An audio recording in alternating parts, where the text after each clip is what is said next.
Imagine knowing exactly what your students are learning and exactly which steps you need to take next. Join us in Down with the Reading Quiz to craft meaningful and productive formative assessments that move away from gotcha moments of basic recall and toward assessing what your students actually can do. In this 30-minute free masterclass, we'll share 3 powerful assessment keys that work for any novel at any time of the year. Head to shop.bravenewteaching.com/masterclass to sign up, and we'll also send you a free workbook to keep track of all your notes. Once again, that's shop.bravenewteaching.com/masterclass to nail formative assessments forever. Hey, Amanda. Hey, Marie. What are you up to later? Want to join me for happy hour? I'm all in. And guess what's amazing? Our listeners and friends of the podcast can also join us because Brave New Teaching Happy Hour has officially launched. Cheers! Cheers, everyone. We are officially hanging out a little bit longer after school with an extended, extra private podcast feed just for you. Yes. Members of Happy Hour get extra 15 minutes of the podcast, give or take, because you know us, we run a little bit long. It's just kind of how we are. But if you would like to get in on this Happy Hour action, please join us. It is only $5 a month. Head to curriculumrehab.com/happy hour and get yourself signed up, because when you're there, Amanda, tell our friends what we do every month for our Happy Hour members. I think my favorite part is coming up with a new free resource for our listeners every month. And then we pretty much break down that resource and how to use it. We also like to have guests on to do extended episodes and even Q&A that's just for you about that resource. It's really exclusive and super private just for you. So if you are like us and you like hanging out, you like chit-chatting about all things that are teaching, teacher life, and everything under that umbrella, join us for happy hour and we will see you there. Bye. Bye. Well, hello and welcome back to Brave New Teaching, and welcome to an all new series, friends. This series is called The Best Thing I Ever Taught, and we are excited to bring you 4 episodes of different categories that are just like the best things ever. Right, Amanda? Like ever? And this thought came to me after watching this show on Food Network, The Best Thing I Ever Ate. And it's like just such a fun, I don't know, I love watching it because there are so few chances that we really indulge in either ordering the most ridiculous thing on the menu or even like doing the lessons or the activities that are just the best. So we thought we would have a very indulgent, decadent couple of weeks here in terms of talking about education. Well, and I mean, we talk about it all the time here on the podcast and in our individual channels and just like on the phone together, that like find the places that bring you joy in your everyday, but especially if you're an educator, oh my gosh, like hang on to those moments of joy. And so these best things I ever taught that we are going to be sharing with all of you are things that bring us joy, things that we've seen huge returns, like great ROI basically for our students and everywhere in between. And we are really excited. This week, we're going to be talking about gateway activities. The opener to a unit, the opener normally to a unit, to a year, to a lesson, just that hook, got them, and then let's move forward. Activity. Not to be confused with if you've seen the episode of Schitt's Creek when they're going to the gateway, which is yes. Right, essentially a cult, but Alexis figures that out like a little bit too late. And it's just, they have to get out of there fast. We're not cycling to a cultish haven together. No, this is not that type of an activity. That would be a whole nother podcast. I was doing PD last week and we were talking about gateways, and we did have this conversation about how gateway is just like not maybe the best term moving forward. And we need a new one, I think, because it's just not great. And what's funny is I never called it a gateway until you. Yeah, like, that's always been what we've used pedagogically over here in the Midwest. And now I kind of can't think back to what I called it before. Was there a time before, Amanda? I think not. Word, I doubt it. No. I think not. Okay. You know what? Let's dive in. But first, let's cue the music.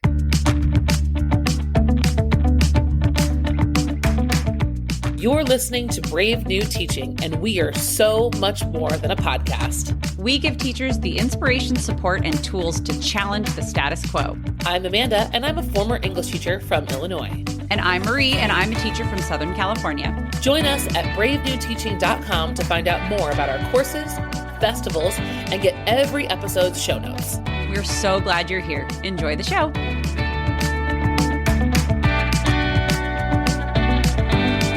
Alrighty, friends.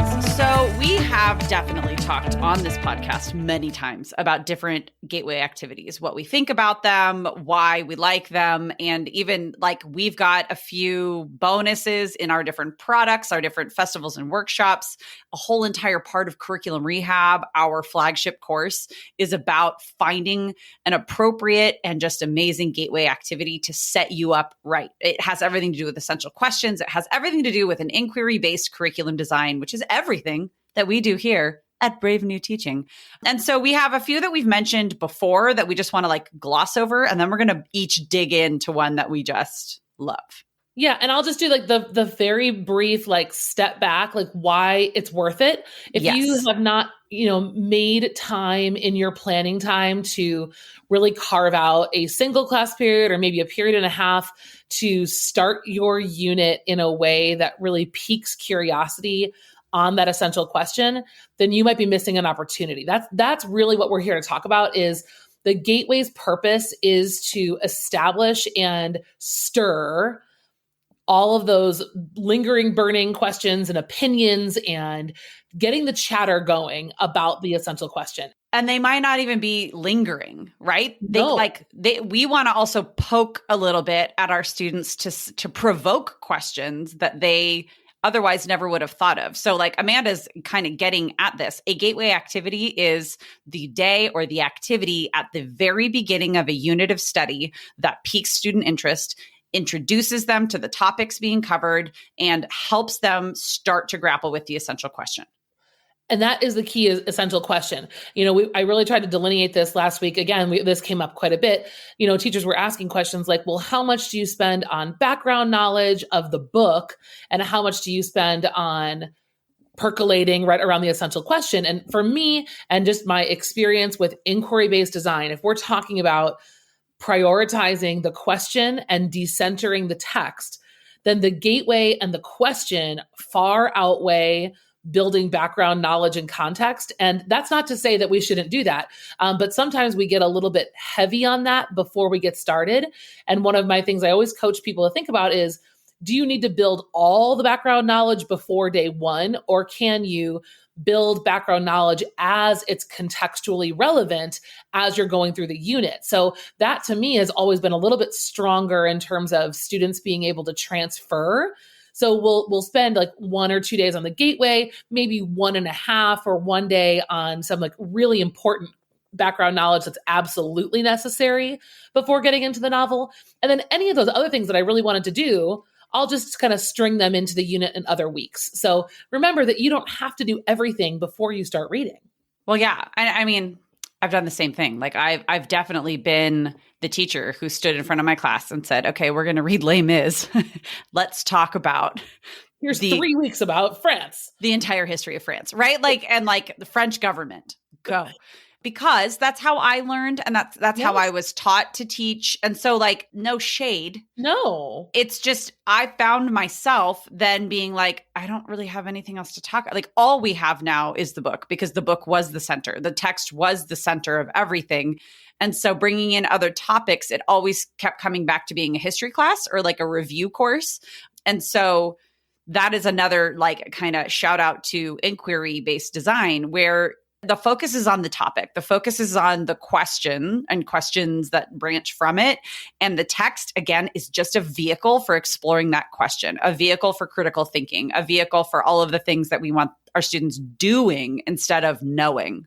I think, and all I wanted to remind us of in this conversation too, is it's also a little bit about pacing, like very practically speaking. Yes. Speaking from experience, I've gotten to a place where I've done so much building background knowledge that I wake up one morning and I'm like, we haven't started the book and we're already 2 weeks into the unit. What was I thinking? We haven't started the book and I'm already sick of it. Yeah. You're like, exactly. Oh God, I just don't feel like Jean Valjean, I get it. That's one you got to kind of live through. And I know. We're just giving you permission to just you can stagger that stuff, and kids will most likely, it'll be more relevant when it's side by side in the moments where it's actually happening. Well, you think about the experience of a reader, right? Like, because we are specifically talking about text-based units. Like, the experience of a reader is not that I'm going to remember everything that I already know about the book before I read the book. It's that I'm going to be asking questions and figuring things out and filling in context and doing all of that as I go. We do that when we read new texts, but it's easy to lose sight of that action and that like trajectory when we as the teachers are coming from a completely different perspective. So yeah, that was our really quick, yes. I'm using air quotes. That was our really quick overview of gateway activities, the why behind them, the how that we use them. And we've got a lot of different types of gateway activities. They can be full-blown classroom transformations, like a whole thing, which both of us get really nerdy about and like love. And it can also be very simple, right? And you could take something and change the way that, yes. So like one of our most simple gateway activities that we actually created as a team of Brave New Teaching, and we have as a part of both of our Shakespeare workshops. Actually, it's a free download. If you go to the, you can get it right now, even if you don't have the Shakespeare workshop. Yeah, just go to the show notes so you can get the download. It's Flat Shakespeare. If you have no idea what we're talking about, we will also link a couple of episodes where we've talked about Little Flat Willie. William Shakespeare. Don't get any full name, please. Stop getting all of those nasty ideas, listeners. Flat Shakespeare is like, it has endless possibilities, but it's a take on Flat Stanley, the book from when our kids were growing up, I don't think it was around when we were growing up, and students get to take Flat Shakespeare around. They get to color him, make him however he's going to look. You give them challenges. You can give them different activities. They can just have him be their like little friend. And it's a fun entry into a Shakespeare unit. It's easy. Like one of the things I've used with an essential question with Shakespeare is I've kind of come up with scenarios of, would you do like this or that based on the scenario? And the kids have to hold up their Shakespeare when to identify with the scenario. So he becomes like on a popsicle stick, like, how they're raising their hand. So like he's the manipulative. Your activity can be 1,000 things, like Marie said. And if you download him, we'll also email you so many ideas. A list of ideas. He's a community builder. I mean, really, William Shakespeare is one for the people. Okay. Do you want to talk about Cloudy with a Chance of Meatballs? I like when you explain it. You do it better than I do. So the one that we have is a specific example of a generally broad and brilliant idea, and that is to use a picture book to introduce your essential question or your essential question themes to your students. So if you are well-versed in picture books, you'll have no problem with this. If you've got some kids at home, if you don't, just Google it. I know we talk a lot about our friend, Dr. Jenna Copper. I know she's got a couple of good blog posts about picture books that you can use as gateway activities. We like to use Cloudy with a Chance of Meatballs as a gateway picture book for our dystopia units, in that, number one, it's a gateway activity that's very unassuming. Students come to class and all of a sudden they're not doing what's normal. They're doing something completely out of the ordinary, which is gathering on your little carpet and sitting down for story time. And we read the picture book to the students. Sometimes I'll read it without any context, any directions. We're just going to have reading time. And then the process and how we transition into the essential question is a series of questions that make them reflect on the nature of how this world works and how, in theory, right, it's this perfect place, it's very utopian, but in reality, the driving force of the weather is really problematic and deadly. And the only reason these people are able to escape is that they have the wherewithal and the finances to evacuate, essentially. And so it's really fun to kind of see the students look at this book from an adult point of view and a dystopian point of view. And it's just a great, like I said, they're unassuming at the beginning. And by the end, they're like, oh, there was... Would you look at that? There was something there. And it's memorable. That's another key part of that gateway activity, is having something memorable, whether it's, silly and dumb or really meaningful and profound. That's kind of the beauty of a picture book, is you kind of turn things around that way. Yes. And this entire lesson that Amanda's describing using Cloudy with a Chance of Meatballs is also something that you can download for free. We're going to have, this is going to be a lengthy show notes kind of an episode, because we have a lot of resources for you that you can take and, alter and make what you need them to be.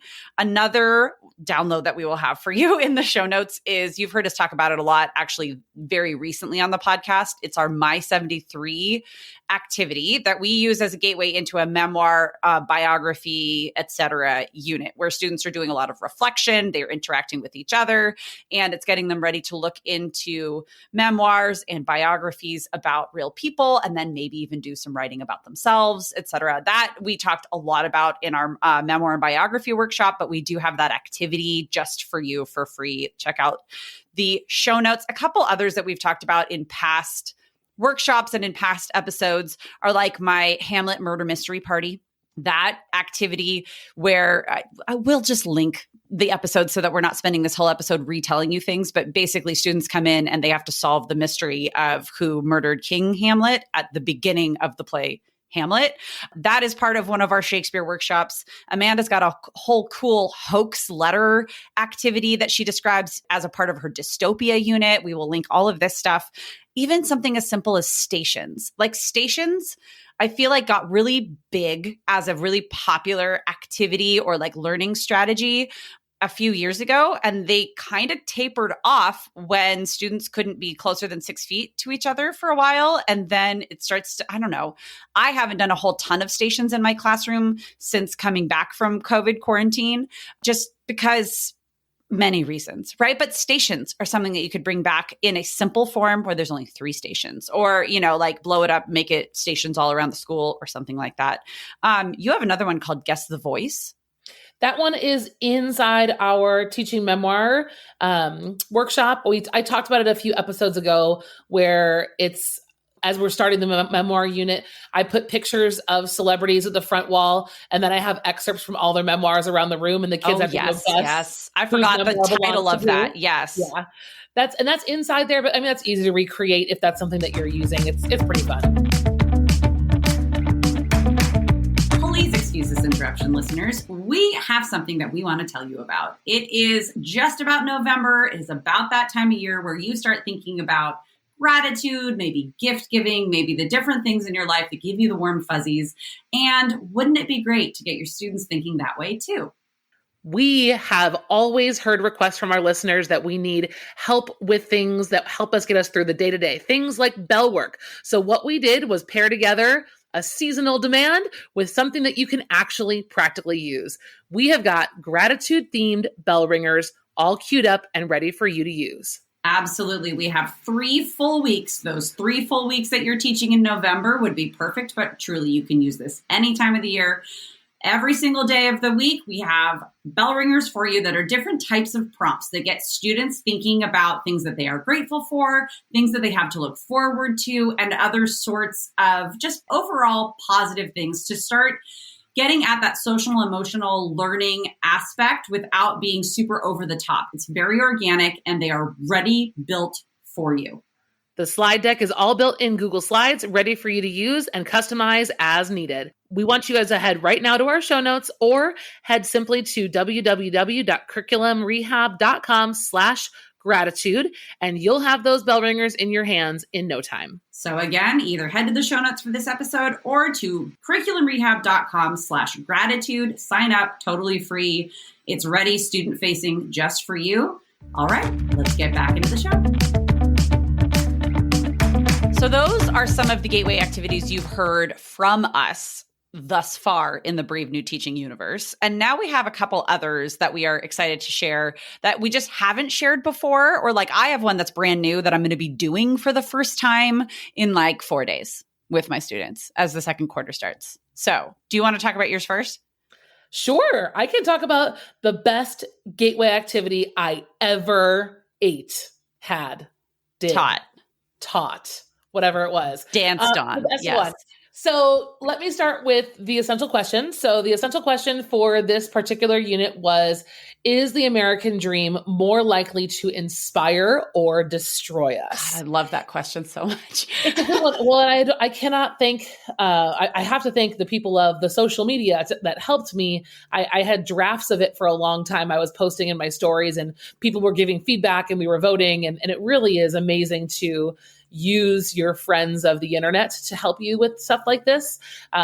Sometimes it's too many opinions, but in this case, it was very helpful. So Yeah. is the American dream more likely to inspire or destroy us? And it was for a novel unit that did center primarily The Great Gatsby, but then also some other things. And in this case, I would say the Gatsby did take a little bit more center stage than other things, only because the assessment was a literary analysis. So other things about, curriculum rehab, we talk a lot more about, that balance between texts, themes, and assessments. When an assessment is a literary analysis, for me, that usually means that the novel will take a little bit more of center stage because we are doing the work of the literary analysis. So, that's kind of neither here nor there. Stay tuned to Curriculum Rehab for more about that. So the gateway activity I did was something that people might find a little bit surprising. I have heard about doing a Gatsby party since before I ever taught Gatsby. And I had always thought, I did a Gatsby party in 11th grade. Like when I read The Great Gatsby in American literature when I was in 11th grade. And we did it. And it was so fun. It's certainly not a new idea. And I'd heard about it. And I didn't teach 11th grade till much later, like until I was in my 11th year of teaching. I didn't get to juniors for a long time. I avoided them for a long time. And then I was forced into teaching juniors. And so I was like, okay, well, maybe this is my chance to teach and have a Gatsby party. And so all of a sudden I was weighing the decision of doing a Gatsby party at the end of the unit, which is when we typically always had parties, or using it as a gateway. And so I did my research and I played with my essential question and I thought this will be the perfect gateway. And so what I did with my Gatsby party was I used it as a way to introduce students to the time period, right? The era, the music, we decorated the room. And basically I set up like a fancy day of stations. It was a decorated day to do stations, and the kids didn't really know any better. And so the idea of the party was that the students would visit these 6 different locations to engage in 6 different activities. So that's all you really need to know to recreate this. I mean, decorate and then have stations. That's really what it was. And these were seated. They were seated at their tables, and then the kids, they moved from table to table to table to do the activities. And so the activities ranged from American Dream type of things. There was a station where kids would look at the different varying book covers that had been used for The Great Gatsby over time.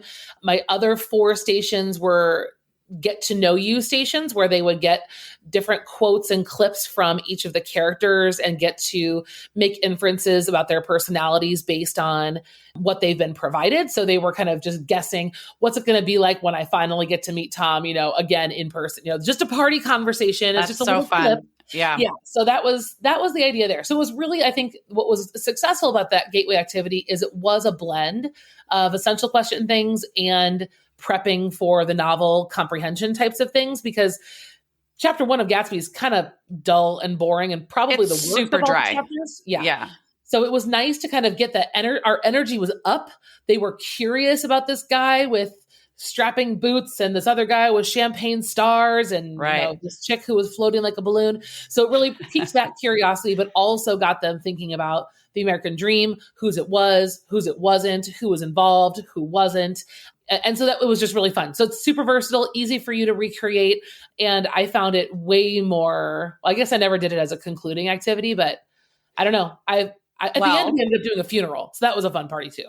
Let me tell you what I can guarantee made that so successful. It was not just the like blend of activities that you did, but it was that you did activities. Like, because when you do it at the end, it just becomes a dress up like you're a flapper and then stand around and listen to music and maybe have food. Like it's wah, wah. Like it's cool, but there's nothing to it. What you did was you created a whole environment a whole environment where they had to interact and they had to engage with things that, like you said, sparked interest and created intrigue and got them ready to then get into the most boring chapter ever written in the English language before it gets good, right? Like, yeah, like you took something that we know will work, dressing up, decorations, something outside of the regular day-to-day classroom like behavior is so fun and intriguing and cool for kids.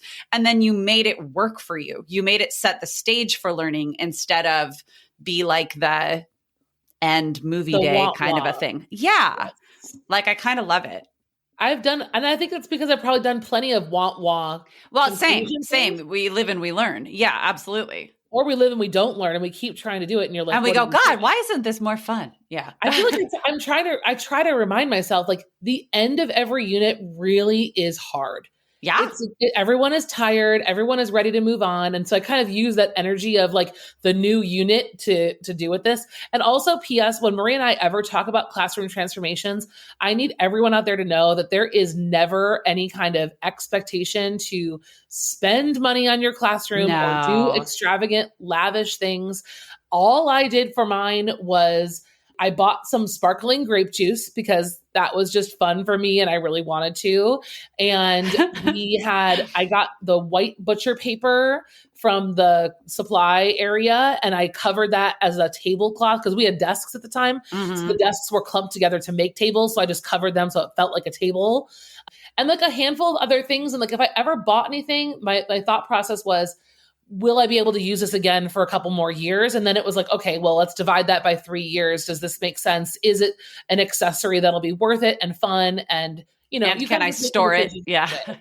Do I like have cabinet room? Pressure. Transformations don't need to be crazy. You can also like put a YouTube playlist on and call it a day. We do have a Classroom Transformations episode coming up in about a month and a half. Yeah, we which do. I just looked at our notes on my screen and remembered that. And that is very exciting.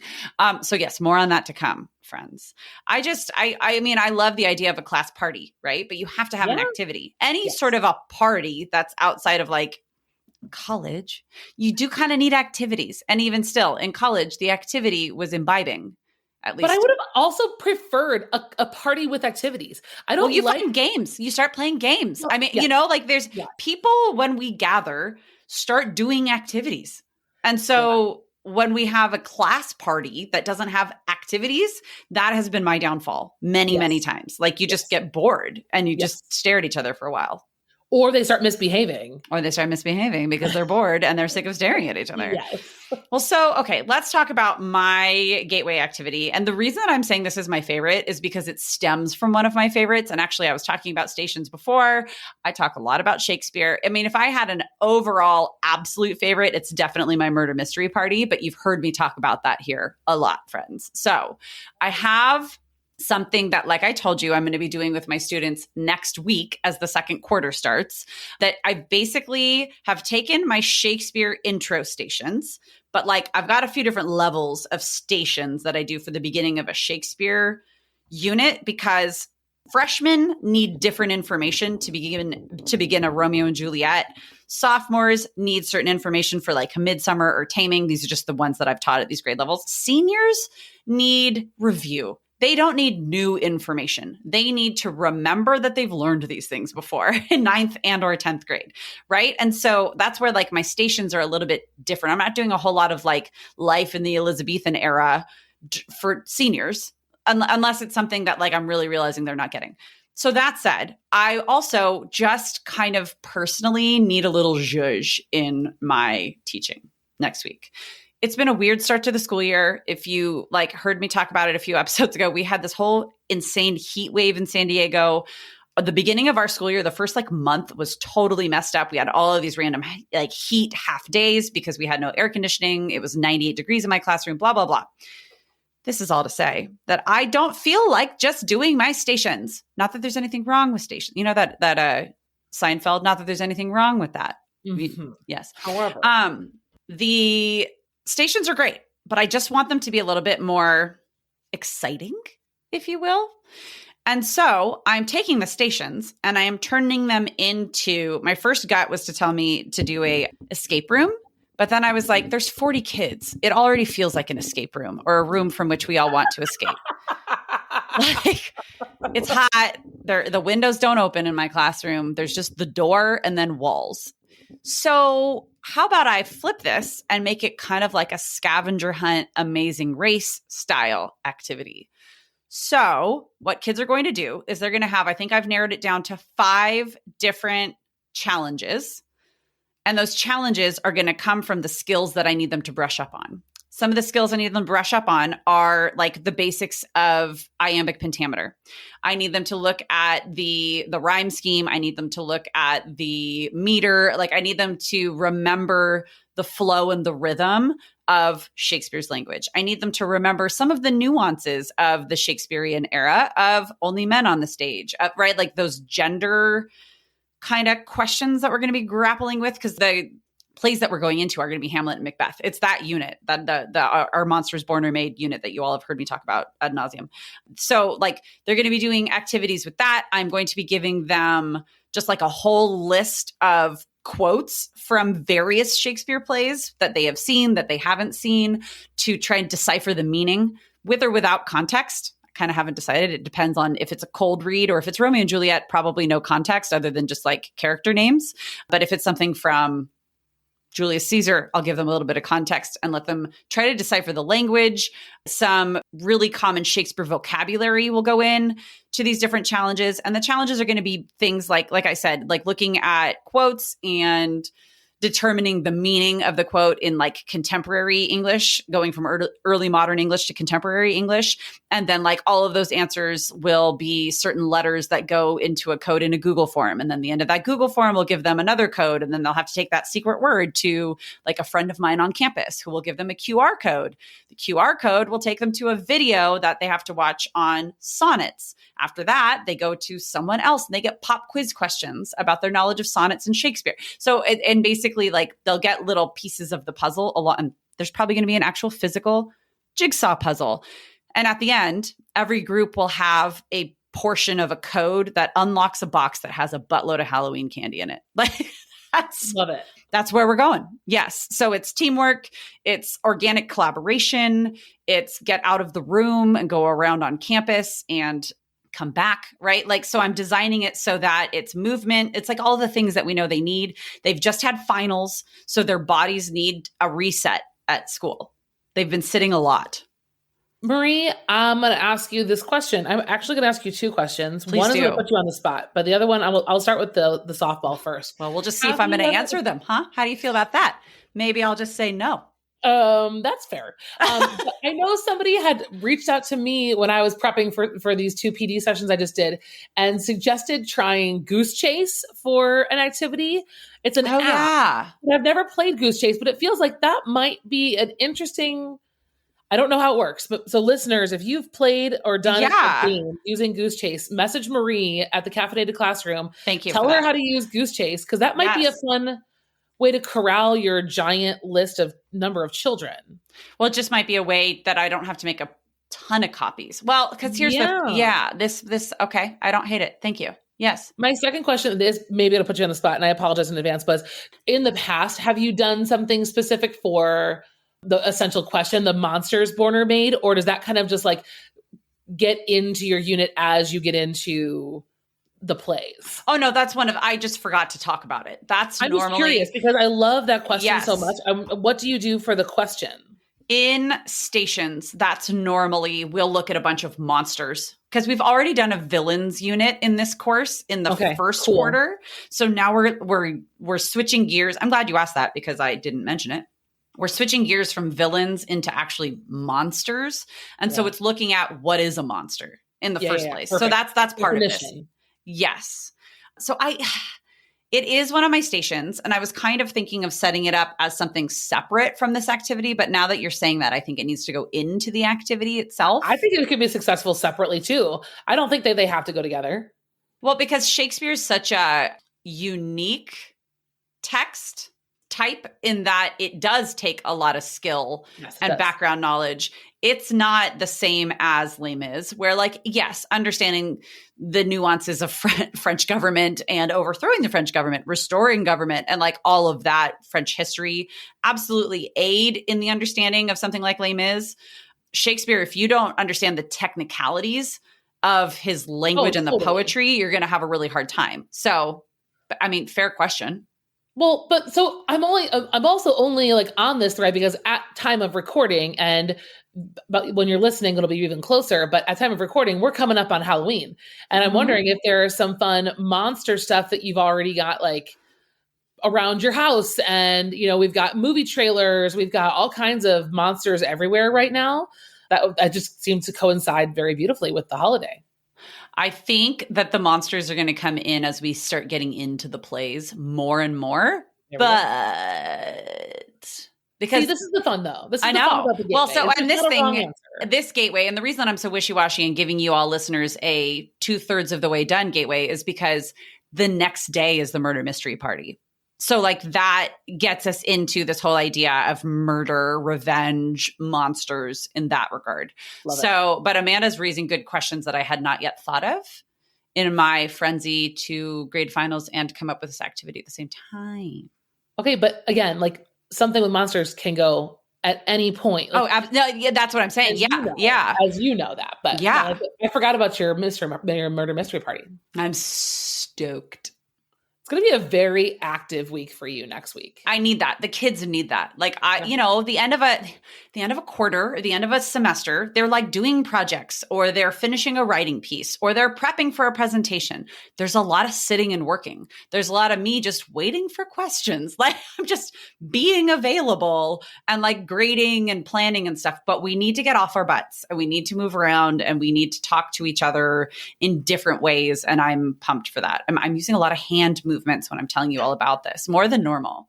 I think the kids are ready. And I think our conversation, I hope, listeners, you let us know. I hope just when we do this that you feel like you're with us, that this is so raw, so organic. We're just brainstorming and this is how the best ideas come to be. Yeah. And we shed things that don't work. We switch things around. Like there's no set, procedure for any of this. We're just doing it as we go. Yeah. But like, we also don't want to always present you with the just like polished stuff that's already done and it's gone so well. Like, let's also talk about stuff in its creation as we are figuring it out. So gateway activities. Yes. Gateway activities are great. See you next week. Open a gate. Here's the key. Hope you can get in. I hope too, as we kind of close out here, that even if you're not teaching Shakespeare or Gatsby, the structure and the thought process of what we just discussed, you're thinking, okay, this would work perfect for this or for that or for this or for that. And I think, as you are weighing the background knowledge and the skill and the essential question, go crazy. Ask us questions if you have them. We would love to see you. We always want to make sure that our listeners, no matter when you're joining us, whether today is the first time you've listened or you've been here since episode 1, we want to continually invite you to check out Curriculum Rehab.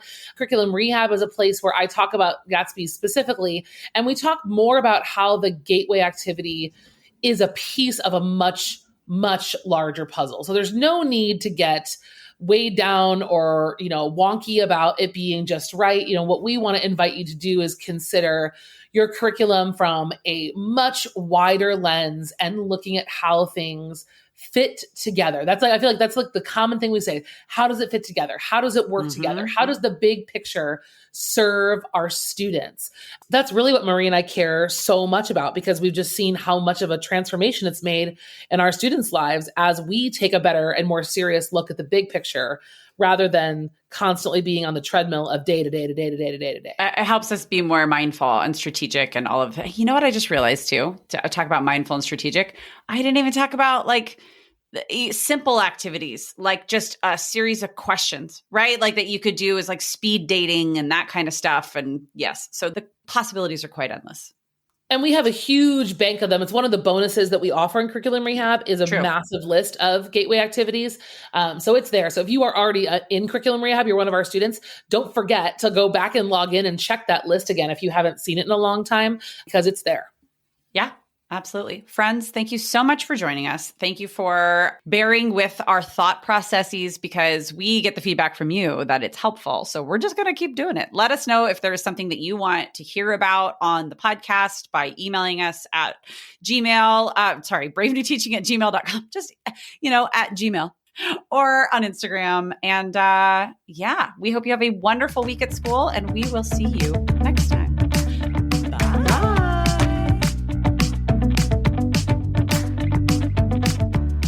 Thanks again for listening to Brave New Teaching. We'd love to keep the conversation going over on Instagram. And while you're there, check out the links in our bio for the most up-to-date events going on in the Brave New Teaching community. Thanks for being here, and have a great week at school.